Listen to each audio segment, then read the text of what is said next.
प्राचीन काल की बात है। नदी किनारे रामगढ़ नामक एक सुंदर गांव बसा हुआ था। उसी गांव में माधव नाम का एक ईमानदार और मेहनती लकड़हारा रहता था। माधव ने अपने जीवन में कभी दो पैसे की भी बेईमानी नहीं की। मेहनत करके जो भी रूखा सूखा मिलता उसे ही ईश्वर का आशीर्वाद मानकर स्वीकार कर लेता। माधव के दिन की शुरुआत सूरज उगने के साथ ही हो जाती थी। कंधे पर कुल्हाड़ी रखकर वह घने जंगल की ओर निकल पड़ता, जहां घंटों मेहनत करके वह सूखी लकड़ियां काटता। शाम होते होते वह लकड़ियों के भारी भरकम गट्ठर को अपनी पीठ पर लादकर राजा के महल तक पहुंचाता।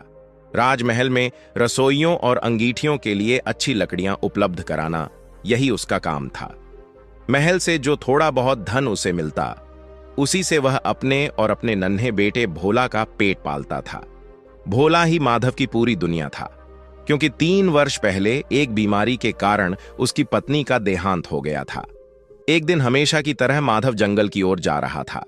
मौसम सुहावना था और पेड़ों की हल्की सरसराहट मानो उसका स्वागत कर रही थी। लेकिन चलते चलते अचानक उसका पैर एक पत्थर से टकरा गया। तेज दर्द से उसके मुंह से तत्काल एक चीख निकल गई। कुछ क्षणों के लिए वह रुका। दर्द सहा, पर फिर भी उसने हिम्मत नहीं हारी। माधव की फितरत ही कुछ ऐसी थी, दर्द सहकर भी दूसरों का सोचने वाला दिल। उसने पत्थर को देखा तो उसके मन में विचार आया, अगर मुझे इस पत्थर से ठोकर लग सकती है तो कोई और राहगीर भी गिर सकता है। क्यों ना इसे रास्ते से हटा दूं? मानवता का यही गुण उसे सभी से अलग बनाता था।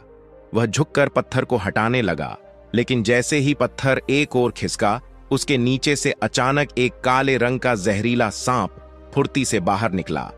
इससे पहले कि माधव कुछ समझ पाता, सांप ने बिजली सी तेजी से उसे डस लिया।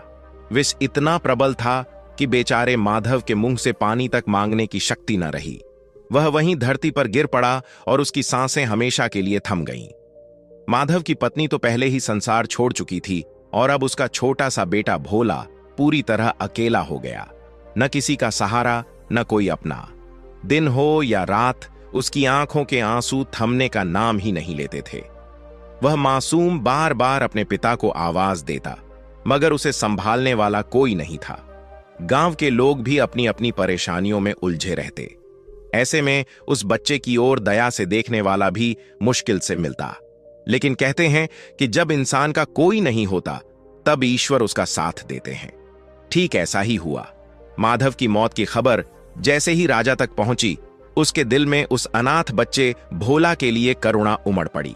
उसने तुरंत एक भरोसेमंद बढ़ई को अपने दरबार में बुलाया और आदेश दिया, तुम उस बच्चे भोला को अपने पास रखो और उस